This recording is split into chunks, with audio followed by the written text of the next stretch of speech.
ಕಾವ್ಯ ತನ್ನ ರೂಮ್ನ ಬಾಲ್ಕನಿಯಲ್ಲಿರೋ ಸೋಫಾ ಮೇಲೆ ಸುರುಳಿಯಾಗಿ ಮಲಗಿದ್ಲು. ಆ ತೆರೆದ ಆಕಾಶವನ್ನ ನೋಡ್ತಾ ತನ್ನದೇ ಆದ ನೋವಿನ ಲೋಕದಲ್ಲಿ ಮುಳುಗಿದ್ಲು ಅವಳು.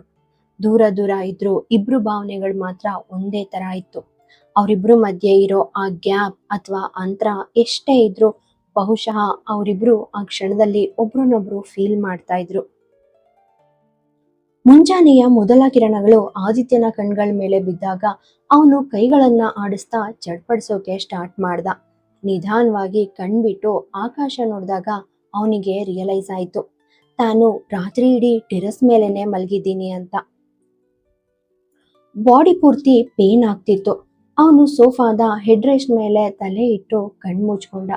ರಾತ್ರಿ ಇಡೀ ಆ ಸೋಫಾ ಮೇಲೆ ಒಂಟಿಯಾಗಿ ಮಲಗಿದ್ರಿಂದ ಬೆನ್ನು ಮತ್ತೆ ಕುತ್ತಿಗೆಯಲ್ಲಿ ನೋವು ಕಾಣಿಸ್ಕೊಳ್ಳೋಕೆ ಶುರುವಾಗಿತ್ತು. ತಲೆ ಹಿಂದೆ ಕೈಗಳನ್ನ ಇಟ್ಕೊಂಡು ತನ್ನ ಬೆನ್ನನ್ನ ನೇರ ಮಾಡ್ತಾ ಉಬ್ಬನ್ನ ಗಂಟಿಕ್ದ. ನಾನು ರಾತ್ರಿ ಇಡೀ ಈ ಸೋಫಾ ಮೇಲೆ ಮಲಗಿದ್ದೀನಿ, ಆದ್ರೆ ನೀನು ಆರಾಮವಾಗಿ ನನ್ನ ರೂಮ್ ಒಳಗಡೆ ನುಗ್ಗಿ ನನ್ನ ಬೆಡ್ಡನ್ನ ಆಕ್ರಮಿಸ್ಕೊಂಡಿದ್ಯಾ? ಇದು ನ್ಯಾಯ ಅಲ್ಲ ವೈಫಿ, ಇದಕ್ಕೆ ನೀನ್ ದೊಡ್ಡ ಬೆಲೆ ಕೊಡ್ಲೇಬೇಕು ಅಂತ ತನ್ನಲ್ಲೇ ಅಂದ್ಕೊಂಡವನೇ ಅಲ್ಲಿಂದ ಹೊರಡೋಕೆ ಸ್ಟಾರ್ಟ್ ಮಾಡ್ದ. ಅವನಿಗೆ ಗೊತ್ತಿಲ್ಲ, ಪ್ರೀತಿನೋ ಅಥವಾ ದ್ವೇಷನೋ ಎರಡೂ ಕಡೆ ಉರಿತಿರೋ ಆ ಬೆಂಕಿ ಮಾತ್ರ ಈಕ್ವಲ್ ಆಗಿದೆ ಅಂತ. ಆದಿತ್ಯನ ಕೋಣೆ. ಆದಿತ್ಯ ಟೆರೆಸ್ನಿಂದ ಸೀದಾ ತನ್ನ ರೂಮ್ ಕಡೆ ನಡೆದ. ಕಾವ್ಯ ಕನ್ನಡಿ ಮುಂದೆ ನಿಂತು ಹೇರ್ ಡ್ರೈಯರ್ನಿಂದ ಕೂದಲು ಒಣಗಿಸ್ಕೊಳ್ತಾ ಇದ್ಲು. ಕನ್ನಡಿ ಮೂಲಕ ಅವಳು ಆದಿತ್ಯ ಬರೋದನ್ನ ನೋಡಿದ್ರು ಆದಿತ್ಯ ಅವಳನ್ನ ಕಂಪ್ಲೀಟ್ ಆಗಿ ಇಗ್ನೋರ್ ಮಾಡಿ ನೇರವಾಗಿ ಬಾತ್ರೂಮ್ ಒಳಗೆ ಹೋದ. ಕಾವ್ಯ ಕೂಡ ಯಾವುದೇ ಎಮೋಷನ್ಸ್ ತೋರಿಸದೆ ರೆಡಿ ಆಗೋಕೆ ಸ್ಟಾರ್ಟ್ ಮಾಡಿದ್ಲು. ಅವಳು ಒಂದು ಸುಂದರವಾದ ಹಳದಿ ಬಣ್ಣದ ಸೀರೆ ಉಟ್ಟಿದ್ಲು. ಕೈಯಲ್ಲಿ ಬಳೆಗಳು, ಕಿವಿಯಲ್ಲಿ ಮುತ್ತಿನ ಓಲೆಗಳು, ಕಣ್ಣಿಗೆ ಕಾಜಲ್ ಮತ್ತೆ ಕೊರಳಲ್ಲಿ ಆದಿತ್ಯನ ಹೆಸರಿನ ಆ ಮಂಗಳಸೂತ್ರ. ಕಾವ್ಯ ಪೂರ್ತಿ ಲಕ್ಷಣವಾಗಿ ಕಾಣ್ತಿದ್ಲು. ಕೂದಲನ್ನ ಒಂದು ಬನ್ನಲ್ಲಿ ಕಟ್ಕೊಂಡು ಕುಂಕುಮದ ಡಬ್ಬಿಯಿಂದ ಕುಂಕುಮ ತೆಗೆದು ಹಣೆಗೆ ಹಚ್ಚೋಕ್ ಹೋದಾಗ ಯಾರೋ ಅವಳ ಕೈಯನ್ನ ಗಟ್ಟಿಯಾಗಿ ಹಿಡಿದ್ರು. ಆ ಸ್ಪರ್ಶ ಕಾವ್ಯಗೆ ಪೂರ್ತಿ ಫೆಮಿಲಿಯರ್ ಆಗಿತ್ತು. ಅವಳು ಕಣ್ಣು ಮುಚ್ಚಿ ತನ್ನ ಧ್ವನಿಯನ್ನ ಸ್ಟ್ರಾಂಗ್ ಮಾಡ್ಕೊಳ್ಳೋಕೆ ಟ್ರೈ ಮಾಡ್ತಾ ಅಂದ್ಲು, ಆ ಡಿವೋರ್ಸ್ ಪೇಪರ್ಸ್ ಮೇಲೆ ಸೈನ್ ಮಾಡಿ ನಾನು ನಿನ್ನ ಆಲ್ರೆಡಿ ಈ ರಿಲೇಶನ್ಶಿಪ್ ಇಂದ ಫ್ರೀ ಮಾಡಿದ್ದೀನಿ ಆದಿತ್ಯ. ಈ ಸಂಬಂಧನ ಮುಂದುವರ್ಸ್ಬೇಕೋ ಬೇಡವೋ ಅನ್ನೋದು ಈಗ ನನ್ನ ಚಾಯ್ಸ್. ಇಷ್ಟೆಲ್ಲ ಡ್ರಾಮಾ ಮಾಡಿ ನನಗೆ ಟಾರ್ಚರ್ ಕೊಡ್ಬೋದು ಅಂತ ನೀನ್ ಅನ್ಕೊಂಡಿದ್ರೆ ನಿನ್ಗೆ ನನ್ನ ಬಗ್ಗೆ ಇನ್ನೂ ಪೂರ್ತಿ ಗೊತ್ತಿಲ್ಲ ಅಂತ ಅರ್ಥ. ಕಾವ್ಯ ಕೋಪದಲ್ಲೇ ಹೇಳೋದ್ಲು. ಆದಿತ್ಯ ಸಡನ್ ಆಗಿ ಅವಳನ್ನ ತನ್ನ ಕಡೆಗೆ ತಿರುಗಿಸ್ತ. ಅವನ್ ತುಟಿ ಮೇಲೆ ಒಂದು ಚೇಷ್ಟೆಯ ನಗು ಇತ್ತು. ನೀನು ನನ್ನ ಇಡೀ ಇಮೇಜನ್ನೇ ಹಾಳು ಮಾಡ್ತಿದ್ಯಾ ಕಾವ್ಯ. ನಾನು ನಿನ್ ಸ್ಟೋರಿಲಿ ಹೀರೋ ಆಗ್ಬೇಕಿತ್ತು, ಆದ್ರೆ ನೀನ್ ನನ್ನನ್ನ ವಿಲನ್ ಆಗಿ ಮಾಡ್ತಿದ್ಯಾ. ಹೀಗೆ ಹೇಳ್ತಾ ಅವನು ಅವಳ ಕೈಯಲ್ಲಿದ್ದ ಕುಂಕುಮದ ಡಬ್ಬಿಯನ್ನ ಕಿತ್ಕೊಂಡು ಅವಳ ಹಣೆಯ ಆ ಖಾಲಿ ಜಾಗವನ್ನ ತಾನೇ ತುಂಬೋಕೆ ಸ್ಟಾರ್ಟ್ ಮಾಡ್ದ. ಕಾವ್ಯ ಕಣ್ಮುಚ್ಕೊಂಡ್ಲು. ಮನ್ಸಲ್ಲಿ ಪೇನ್ ಇದ್ರೂ ಆ ಕ್ಷಣದಲ್ಲಿ ಅವಳಿಗೆ ಎಲ್ಲಿಲ್ಲದ ಶಾಂತಿ ಫೀಲ್ ಆಯ್ತು. ಆದಿತ್ಯ ಆ ಕುಂಕುಮದ ಡಬ್ಬಿನ ಡ್ರೆಸ್ಸಿಂಗ್ ಟೇಬಲ್ ಮೇಲೆ ಇಟ್ಟ. ಸಡನ್ ಆಗಿ ಕಾವ್ಯಳ ಸೊಂಟದ ಮೇಲೆ ಕೈ ಹಾಕಿ ಅವಳನ್ನ ತನ್ನ ಹತ್ರ ಎಳ್ಕೊಂಡ. ಒಂದು ಕೈ ಸೊಂಟದ ಮೇಲೆ, ಇನ್ನೊಂದು ಕೈ ಅವಳ ಬೆನ್ನಿನ ಮೇಲೆ ಬಿಗಿಯಾಗಿ ಹಿಡ್ಕೊಂಡು ಅವಳ ಹಣೆ ಮೇಲಿರೋ ಆ ಕೆಂಪು ಕುಂಕುಮ ಮತ್ತೆ ಕೊರಳಲ್ಲಿರೋ ಮಂಗಳಸೂತ್ರವನ್ನೇ ತೀವ್ರವಾಗಿ ನೋಡ್ತಾ ಇದ್ದ. ಶ್ರೀಮತಿ ಕಾವ್ಯ ಆದಿತ್ಯ ರಾಜ್, ಹಾಗಾದ್ರೆ ನಿಮ್ ಪತಿಯ ಜೊತೆ ಈ ಫಸ್ಟ್ ಬ್ಯೂಟಿಫುಲ್ ಮಾರ್ನಿಂಗ್ ಹೇಗನ್ನಿಸ್ತಿದೆ? ಆದಿತ್ಯ ಪೂರ್ತಿ ವ್ಯಂಗ್ಯವಾಗಿ ಕೇಳ್ದ. ಕಾವ್ಯ ಅವನನ್ನ ಏನೋ ಕೇಳೋಕ್ ಹೊರಟವಳಂತೆ ಪ್ರಶ್ನಾರ್ಥಕವಾಗಿ ನೋಡಿದ್ಲು. ಅವಳ ಆ ಲುಕ್ ನೋಡಿ ಆದಿತ್ಯ ಕಂಟಿನ್ಯೂ ಮಾಡ್ದ. ಹೇ, ಇವತ್ತು ನಮ್ ಮೊದಲ ರೊಮ್ಯಾಂಟಿಕ್ ಮಾರ್ನಿಂಗ್. ಮದ್ವೆ ಆದಾಗಿಂದ ನಾವು ಬರೀ ಕಣ್ಣ ಮುಚ್ಚಾಲೆ ಆಡ್ತಿದೀವಿ. ಕೆಲವೊಮ್ಮೆ ನಾನು, ಕೆಲವೊಮ್ಮೆ ನೀನು. ಹೀಗೆ ಹೇಳ್ತಾ ಅವನು ಕಾವ್ಯಳನ್ನೇ ದಿಟ್ಟಿಸಿ ನೋಡ್ತಾ ಅವಳ ಮುಖದ ಮೇಲೆ ಬಿದ್ದಿದ್ದ ಕೂದಲನ್ನ ಕಿವಿಯ ಹಿಂದೆ ಸರಿಸ್ದ. ಮದ್ವೆ ಆದ್ಮೇಲೆ ಮೊದಲ ಬೆಳಿಗ್ಗೆ ಅಂದ್ಮೇಲೆ ಒಂದು ಗಿಫ್ಟ್ ಕೊಡ್ಲೇಬೇಕಲ್ವಾ? ಇಷ್ಟ ಹೇಳ್ತಾ ಅವನು ಅವಳ ತುಟಿಗಳ ಹತ್ರ ಹೋಗೋಕೆ ಸ್ಟಾರ್ಟ್ ಮಾಡ್ದ. ಕಾವ್ಯ ಬೇಡ ಅನ್ನೋ ಹಾಗೆ ಮುಖನ ಇನ್ನೊಂದ್ ಕಡೆ ತಿರುಗಿಸ್ಕೊಂಡ್ಲು. ಆದ್ರೆ ಆದಿತ್ಯ ಆ ಪೈಶಾಚಿಕ ನಗುವಿನೊಂದಿಗೆ ಅವಳ ಮುಖವನ್ನ ತನ್ನ ಬೆರಳುಗಳಿಂದ ಬಲವಂತವಾಗಿ ತನ್ನ ಕಡೆಗೆ ತಿರುಗಿಸ್ಕೊಂಡ. ಅವಳ ಕೆಳ ತುಟಿಯನ್ನ ಲಘುವಾಗಿ ಸ್ಪರ್ಶಿಸಿ ಆ ಆಳವಾದ ಆಕರ್ಷಕ ಧ್ವನಿಯಲ್ಲಿ ಮುತ್ತಿಟ್ಟ. ನೀವು ನನ್ನನ್ನ ಇಗ್ನೋರ್ ಮಾಡೋಕ್ ಟ್ರೈ ಮಾಡ್ತಿದ್ದೀರಾ ಮಿಸಸ್ ರಾಜ್? ಆದಿತ್ಯ ಕೇಳಿದಾಗ ಕಾವ್ಯ ತನ್ನ ಕೈಗಳನ್ನ ಮುಷ್ಟಿ ಹಿಡಿದು ಸೈಲೆಂಟ್ ಆಗಿ ನಿಂತಿದ್ಲು. ಆದಿತ್ಯ ಅವಳ ಸೊಂಟದ ಮೇಲಿದ್ದ ಕೈಗಳನ್ನ ತೆಗೆದು ಅವಳು ಬಿಗಿಯಾಗಿ ಹಿಡಿದಿದ್ದ ಆ ಕೈಗಳನ್ನ ಬಿಡಿಸಿ ತನ್ನ ಸೊಂಟದ ಸುತ್ತಲೂ ಅಪ್ಕೊಳ್ಳುವಂತೆ ಮಾಡ್ದ. ನೀನ್ ನನ್ನನ್ನ ಇಗ್ನೋರ್ ಮಾಡಕ್ ಚಾನ್ಸೇ ಇಲ್ಲ ವೈಫಿ. ನಾನ್ ನಿನ್ ಹಸ್ಬೆಂಡ್, ನಿನ್ ಪತಿದೇವ ಅಂತ ಪೂರ್ತಿ ಸರ್ಕ್ಯಾಸ್ಟಿಕ್ ಆಗಿ ಹೇಳ್ತಾ ಅವಳ ಕಿವಿಲಿ ಮೆಲ್ಲಗೆ ಪಿಸ್ಬಿಡ್ತಾ. ನಿನ್ನ ಆ ಬೆಡ್ ಗಿಫ್ಟ್ ಬ್ರೇಕ್ಫಾಸ್ಟ್ ಟೇಬಲ್ ಮೇಲೆ ನಿನಗೋಸ್ಕರ ವೇಟ್ ಮಾಡ್ತಿದೆ, ಹರಿಯಪ್. ಆದಿತ್ಯ ಹೇಗೆ ಹೇಳಿದ ತಕ್ಷಣ ಕಾವ್ಯ ಗಾಬರಿಯಿಂದ ಅವನಿಂದ ದೂರ ಸರಿದು ಅಲ್ಲಿಂದ ಹೋಗೋಕೆ ಸ್ಟಾರ್ಟ್ ಮಾಡಿದ್ಲು. ಆದ್ರೆ ಆದಿತ್ಯ ಅವಳ ಮಣಿಕಟ್ಟು ಹಿಡಿದು ಮತ್ತೆ ತನ್ನ ಕಡೆಗೆ ಇಳ್ಕೊಂಡ. ಅವಳನ್ನ ಹಿಂದಿನಿಂದ ಬಿಗಿಯಾಗಿ ಹಗ್ ಮಾಡಿ ಅವಳ ಭುಜದ ಮೇಲೆ ತನ್ನ ಗಲ್ಲ ಇಟ್ಟು ಪೂರ್ತಿ ಲೋ ವಾಯ್ಸ್ ನಲ್ಲಿ ಕೇಳ್ದ. ಈ ಹಸ್ಬೆಂಡ್ ಅಂಡ್ ವೈಫ್ ಗೇಮ್ ನಿನಗೆ ಹೇಗೆ ಅನ್ನಿಸ್ತಿದೆ ಕಾವ್ಯ? ಎಂಜಾಯ್ ಮಾಡ್ತಿದ್ಯಾ? ಹೀಗೆ ಹೇಳ್ತಾ ಅವಳ ಕೂದಲಲ್ಲಿ ತನ್ನ ಮುಖ ಮರೆಸ್ಕೊಂಡು ಪೂರ್ತಿ ಕೋಲ್ಡ್ ಧ್ವನಿಯಲ್ಲಿ ಒಂದು ಆಳವಾದ ಉಸಿರು ತಗೊಂಡ. ಆ ಉಸಿರಲ್ಲಿ ಪ್ರೀತಿಗಿಂತ ಹೆಚ್ಚಾಗಿ ಯಾವುದೋ ಒಂದು ಡೇಂಜರಸ್ ಪ್ಲಾನ್ ಇರೋ ಹಾಗೆ ಕಾಣಿಸ್ತಿತ್ತು. ಐ ಹೇಟ್ ಯು ಶ್ರೀಮತಿ ಕಾವ್ಯ ಆದಿತ್ಯ ರಾಜ್. ಪೂರ್ತಿ ಕೋಲ್ಡ್ ಆಗಿ ಈ ಮಾತು ಹೇಳಿ ಆದಿತ್ಯ ಅವಳನ್ನ ತನ್ನಿಂದ ಅಲ್ಲಿ ದೂರ ತಳ್ಳಿ ಅಲ್ಲಿಂದ ಹೊರಡೋಕೆ ಸ್ಟಾರ್ಟ್ ಮಾಡ್ದ. ನಾನು ಕೂಡ ನಿನ್ನನ್ನ ದ್ವೇಷಿಸ್ತೀನಿ ಮಿಸ್ಟರ್ ಹಸ್ಬೆಂಡ್. ಕಾವ್ಯ ಅಷ್ಟೇ ಸ್ಟ್ರಾಂಗ್ ಆಗಿ ಉತ್ತರ ಕೊಟ್ಟು ಆದಿತ್ಯನ ಪಕ್ಕದಿಂದ ದೂರ ಸರಿದು ರೂಮ್ನಿಂದ ಹೊರಗೆ ನಡೆದ್ಲು. ಆದಿತ್ಯನ ತುಟಿಗಳ ಮೇಲೆ ಮಾತ್ರ ಆ ಮಿಸ್ಟೀರಿಯಸ್ ನಗು ಹಾಗೇನೆ ಇತ್ತು. ಆದಿತ್ಯನನ್ನ ಕಂಪ್ಲೀಟ್ ಆಗಿ ಇಗ್ನೋರ್ ಮಾಡಿದ ಕಾವ್ಯ ನೇರವಾಗಿ ದೇವ್ರ ಮನೆಗೆ ಹೋದ್ಲು.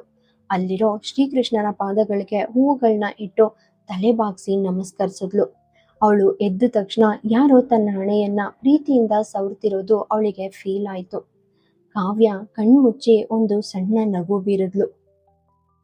ನಿಮ್ ಈ ಸ್ಪರ್ಶದಲ್ಲಿ ಪ್ರೀತಿಗಿಂತ ಹೆಚ್ಚಾಗಿ ಆ ಅಪರಾಧಿ ಭಾವನೆ ಜಾಸ್ತಿ ಕಾಣಿಸ್ತಿದೆ ಅಮ್ಮ. ಕಾವ್ಯ ಮೆಲ್ಲಗೆ ಹೇಳಿ ಹಿಂತಿರುಗಿ ಮಾಧವಿಯವರ ಪಾದ ಮುಟ್ಟಿ ಆಶೀರ್ವಾದ ತಗೊಂಡ್ಲು. ಜೈ ಶ್ರೀಕೃಷ್ಣ ಅಂತ ಅವಳು ನಗ್ತಾ ವಿಶ್ ಮಾಡಿದ್ರು. ಮಾಧವಿಯವರ ಮುಖದಲ್ಲಿ ಮಾತ್ರ ಯಾವುದೇ ಎಮೋಷನ್ಸ್ ಇರಲಿಲ್ಲ. ಅವರು ಯಾವುದೋ ಒಂದು ದೊಡ್ಡ ಚಿಂತೆಯಲ್ಲಿರೋ ಹಾಗೆ ಕಾಣ್ತಿದ್ರು. ಕಾವ್ಯ ಮಾಧವಿಯವರ 2 ಕೈಗಳನ್ನ ಹಿಡಿದು ಹೇಳಿದ್ಲು, ನಾನ್ ಚೆನ್ನಾಗಿದ್ದೀನಿ ಅಮ್ಮ, ಪ್ಲೀಸ್ ಚಿಂತೆ ಮಾಡಬೇಡಿ. ನಿಮ್ ಮಗ ನನ್ಗೆ ಎಷ್ಟು ನೋವು ಕೊಡ್ತಾನೋ ಒಳಗೊಳಗೆ ಅಷ್ಟೇ ನೋವನ್ನ ಅವನು ಕೂಡ ಅನುಭವಿಸ್ತಿದ್ದಾನೆ. ಆಮೇಲೆ ಧ್ವನಿ ಸ್ವಲ್ಪ ಕಮ್ಮಿ ಮಾಡಿ ಹೇಳಿದ್ಲು, ನಾವಿಬ್ರು ಒಬ್ರಿಗೊಬ್ರು ನೋವು ಕೊಡೋಕೆ ಸ್ಟಾರ್ಟ್ ಮಾಡಿದ್ಮೇಲೆ ಇಬ್ರು ಸೈಲೆಂಟ್ ಸ್ಥಿತಿಲಿ ಇದೀವಿ. ಇದು ನಿಮ್ ಮಗನ್ಗೂ ಗೊತ್ತು, ಆದ್ರೆ ಅವನದನ್ನ ಒಪ್ಕೊಳ್ಳೋಕೆ ರೆಡಿ ಇಲ್ಲ ಅಷ್ಟೆ. ಮಾಧವಿಯವರು ಕೃಷ್ಣನ ವಿಗ್ರಹದ ಕಡೆ ನೋಡ್ತಾ ಹೇಳಿದ್ರು, ಈಗ ಆ ಕೃಷ್ಣನಲ್ಲಿ ನನ್ನದೊಂದೇ ಪ್ರಾರ್ಥನೆ ಅಂದ್ರೆ ಈ ಮನೆಯ ಸುರಕ್ಷತೆಗೋಸ್ಕರ ನನ್ನ ಆ ಶಾಂತಿಯನ್ನ ಆದಷ್ಟು ಬೇಗ ವಾಪಸ್ ಕೊಡು ಅನ್ನೋದೇ ಆಗಿದೆ ಮಗಳೇ. ಹಾಗಾದ್ರೆ ನೀವು ರಾಂಗ್ ಪ್ಲೇಸ್ ನಲ್ಲಿ ಅಪ್ಲಿಕೇಶನ್ ಹಾಕ್ತಿದ್ದೀರಾ ಅಮ್ಮ. ಅರ್ಜಿನ ಇಲ್ಲಿ ಸಬ್ಮಿಟ್ ಮಾಡಿ. ಯಾಕಂದ್ರೆ ಈ ಮನೆಯ ಶಾಂತಿ ಮತ್ತೆ ನೆಮ್ಮದಿ ಈಗ ಪೂರ್ತಿ ನನ್ನ ರೆಸ್ಪಾನ್ಸಿಬಿಲಿಟಿ. ಅರ್ಥ ಆಯ್ತಾ ಮದರ್ ಇಂಡಿಯಾ? ಧ್ವನಿ ಕೇಳಿ ಇಬ್ರು ಶಾಕ್ ಆಗಿ ತಿರುಗಿ ನೋಡಿದ್ರು. ಆದಿತ್ಯ ಮೆಟ್ಲು ಇಳಿದು ಬರ್ತಾ ಪೂರ್ತಿ ಕ್ಯಾಶುಯಲ್ ಆಗಿ ಮಾತಾಡ್ತಾ ಡೈನಿಂಗ್ ಹಾಲ್ ಕಡೆ ನಡೆದ. ಆದಿತ್ಯನ ಆ ಮಾತು ಕೇಳಿ ಮಾಧವಿಯವರ ಮುಖ ಸಣ್ಣದಾಯ್ತು. ಕಾವ್ಯ ಮ್ಯಾಟರ್ ಚೇಂಜ್ ಮಾಡೋಕಂತ ನನಗೆ ತುಂಬಾ ಹಸುವಾಗ್ತಿದೆ ಅಮ್ಮ ಅಂದ್ಲು. ಮಾಧವಿಯವರು ಒಂದು ಸಣ್ಣ ನಗು ಬೀರಿ, ಹಾಗಾದ್ರೆ ಹೋಗೋಣ ನಡಿ, ಬ್ರೇಕ್ಫಾಸ್ಟ್ ಕೂಡ ರೆಡಿ ಇದೆ ಅಂದ್ರು. ಆದಿತ್ಯ ಅಲ್ಲಿ ಗ್ಲಾಸ್ಗೆ ಜ್ಯೂಸ್ ಸುರಿತಾ ಅಂದ, ಹಾಗೇನೆ ನಿನ್ನ ಹಸ್ಬೆಂಡ್ ಕಡೆಯಿಂದ ಆ ಸ್ಪೆಷಲ್ ವೆಡ್ಡಿಂಗ್ ಗಿಫ್ಟ್ ಕೂಡ ಟೇಬಲ್ ಮೇಲೆ ರೆಡಿ ಇದೆ. ಕಾವ್ಯ ಅವನನ್ನ ಒಂದು ಕಿಲ್ಲಿಂಗ್ ಲುಕ್ ಹಾಯಿಸಿ ನೋಡಿದ್ಲು. ಆಮೇಲೆ ಅವನನ್ನ ಇಗ್ನೋರ್ ಮಾಡಿ ಸೈಲೆಂಟ್ ಆಗಿ ಚೇರ್ ಮೇಲೆ ಕುತ್ಕೊಂಡ್ಲು. ಮಾಧವಿಯವರು ಸರ್ವೆಂಟ್ಗೆ ಸನ್ನೆ ಮಾಡಿದ್ರು. ಸರ್ವೆಂಟ್ ಆದಿತ್ಯನ ಮುಂದೆ ಪ್ಲೇಟ್ ಇಟ್ಟು ಅದರಲ್ಲಿ ಆಲೂಗಡ್ಡೆ ಪರೋಟ ಬಡ್ಸೋಕೆ ಸ್ಟಾರ್ಟ್ ಮಾಡ್ದ. ಸರ್, ಉಪ್ಪಿನಕಾಯಿ ಹಾಕ್ಲಾ ಅಥವಾ ಮೊಸರು ಬೇಕಾ ಅಂತ ಸರ್ವೆಂಟ್ ಆದಿತ್ಯನನ್ನ ಕೇಳ್ದ. ಆದಿತ್ಯ ಆ ಪ್ಲೇಟ್ನಲ್ಲಿರೋ ಪರೋಟವನ್ನ ನೋಡಿದ ತಕ್ಷಣ ಆ ವೇಟರ್ನನ್ನ ಮರ್ಡರಸ್ ಲುಕ್ ನಲ್ಲಿ ನೋಡೋಕೆ ಶುರು ಮಾಡ್ದ. ಆ ಲುಕ್ ನೋಡಿನೇ ಹೆದರಿದ ಆ ಸರ್ವೆಂಟ್ ಸಾರಿ ಸರ್ ಅಂತ ಹೇಳಿ ತಕ್ಷಣ ಆ ಪ್ಲೇಟ್ನ ವಾಪಸ್ ತಗೊಂಡ. ಮಾಧವಿಯವರು ಅವನ ಹತ್ರ ಹೋಗಿ ಪೂರ್ತಿ ಆಶ್ಚರ್ಯದಿಂದ ಕೇಳಿದ್ರು, ಆದಿತ್ಯ, ನಿನ್ಗೆ ಆಲೂ ಪರೋಟ ಅಂದ್ರೆ ತುಂಬಾ ಇಷ್ಟ ಅಲ್ವಾ ಮಗ? ಆದಿತ್ಯ ಜ್ಯೂಸ್ ಸಿಪ್ ಮಾಡ್ತಾ ಪೂರ್ತಿ ಕೋಲ್ಡ್ ಆಗಿ ಅಂದ, ನನ್ಗೆ ಆಲೂಗಡ್ಡೆ ಪರೋಟ ಇಷ್ಟ ಇಲ್ಲ. ಅವನ ಈ ಮಾತು ಕೇಳಿ ಪೂರ್ತಿ ಡೈನಿಂಗ್ ಹಾಲ್ನಲ್ಲಿ ಸೈಲೆನ್ಸ್ ಕ್ರಿಯೇಟ್ ಮಾಡ್ತು. ಅಷ್ಟರಲ್ಲಿ ವೀರೇಂದ್ರ ರಾಜ್ ಬಂದು ಚೇರ್ ಮೇಲೆ ಕುತ್ಕೊಂಡ್ರು. ವಾತಾವರಣವನ್ನ ಗಮನಿಸಿದವರು ನೇರವಾಗಿ ಮ್ಯಾಟರ್ಗೆ ಬಂದ್ರು. ಕಾವ್ಯ ಪುಟ್ಟ, ಇವತ್ತಿಂದ ನೀನು ಆದಿತ್ಯನ ಜೊತೆಯಲ್ಲಿಯೇ ಆಫೀಸ್ಗೆ ಹೋಗು. ಈ ಮಾತು ಕೇಳಿ ಕಾವ್ಯ ಸಡನ್ ಆಗಿ ಎದ್ದು ಬಂದು ಅವ್ರ ಪಾದ ಮುಟ್ಟಿ ಆಶೀರ್ವಾದ ತಗೊಂಡ್ಲು. ಒಟ್ಟಿಗೆ ಆಫೀಸ್ಗೆ ಹೋಗಿ ಒಟ್ಟಿಗೆ ಮನೆಗೆ ವಾಪಸ್ ಬನ್ನಿ. ವೀರೇಂದ್ರ ರಾಜ್ ಕಾವ್ಯಾಳ ತಲೆ ಮೇಲೆ ಕೈ ಇಟ್ಟು ಪೂರ್ತಿ ಅಥಾರಿಟಿಯಿಂದಲೇ ಹೇಳಿದ್ರು.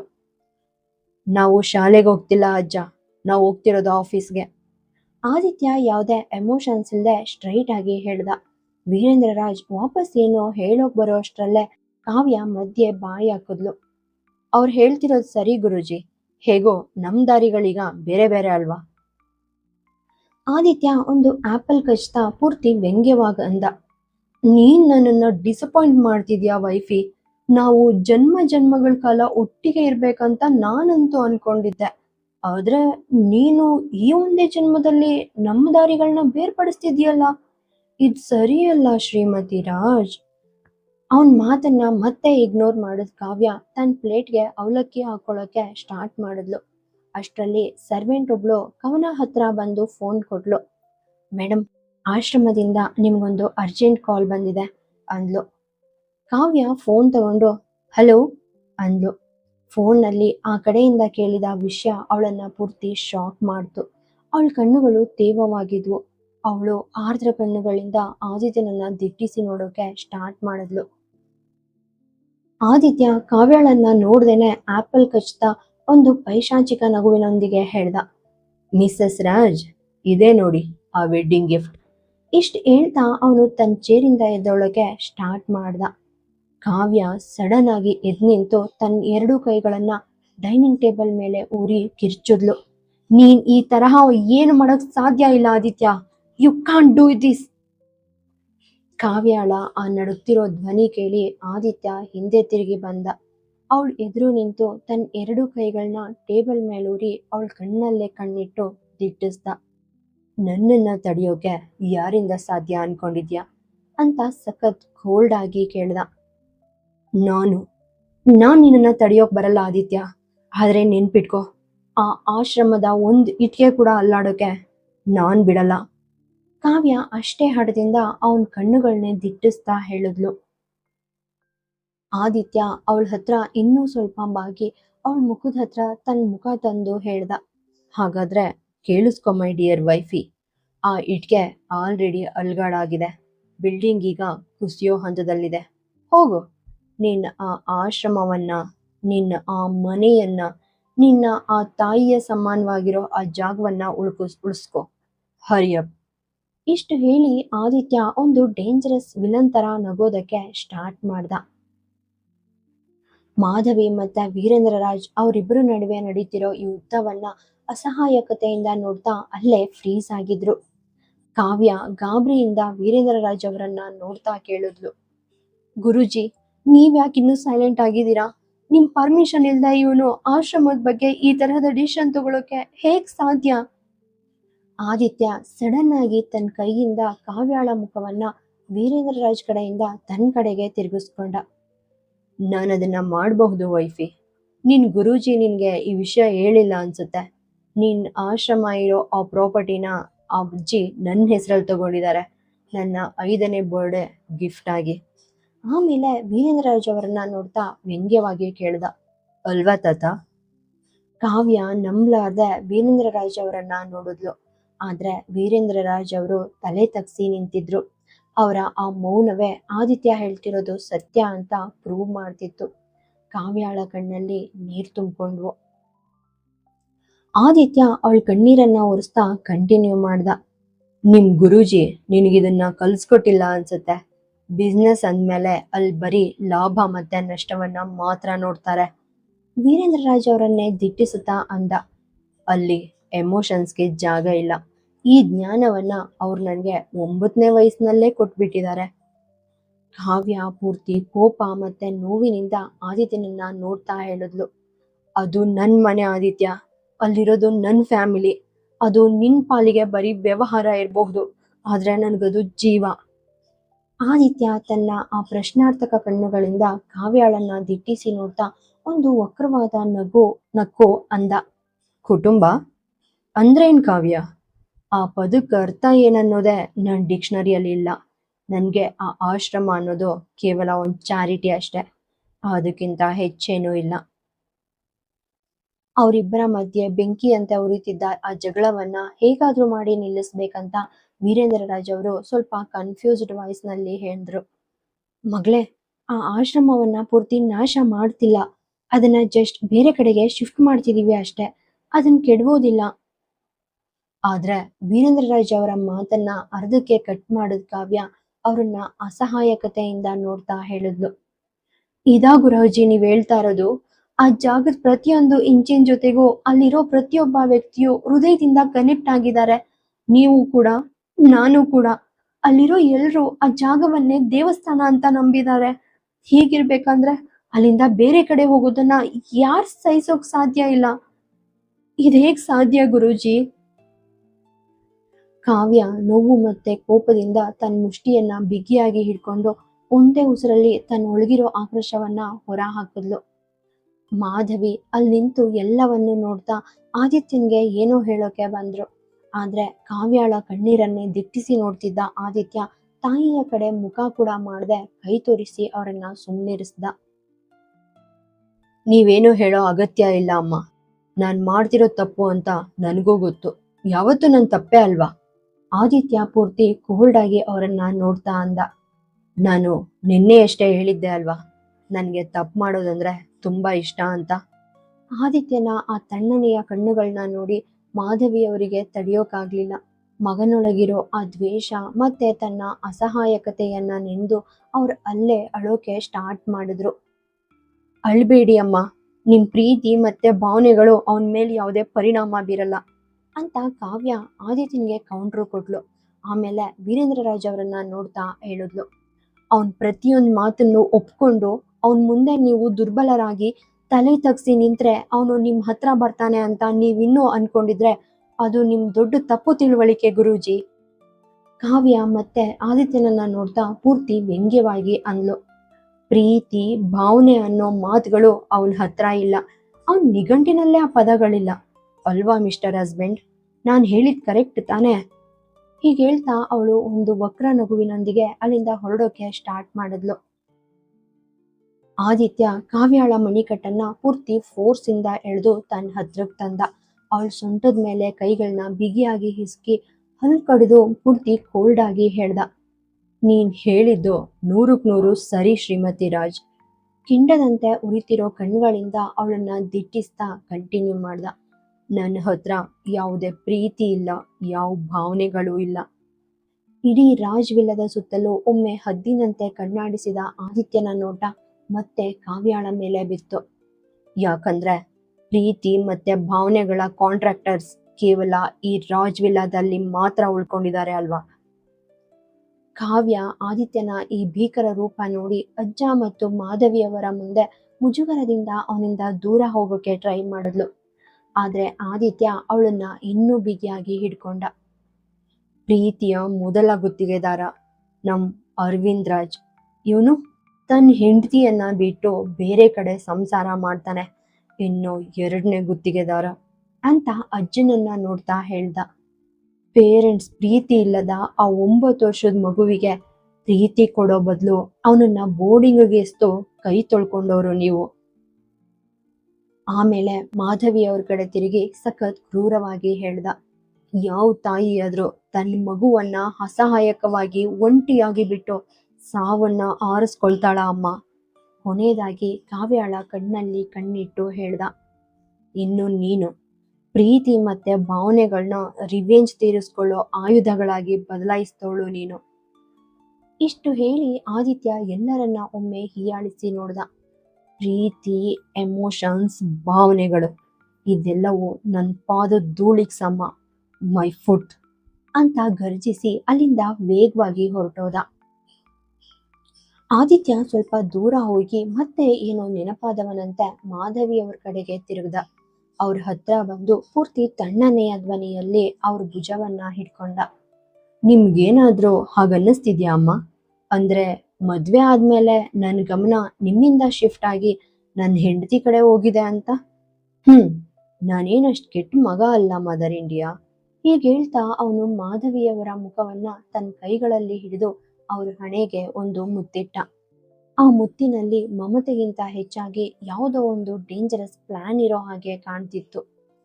ಚಿಂತೆ ಮಾಡ್ಬೇಡಿ ಮದರ್ ಇಂಡಿಯಾ, ನಿಮ್ಗೋಸ್ಕರ ಕೂಡ ಒಂದ್ ಗಿಫ್ಟ್ ರೆಡಿ ಆಗ್ತಿದೆ. ಅದು ಆನ್ ದಿ ವೇ ಇದೆ.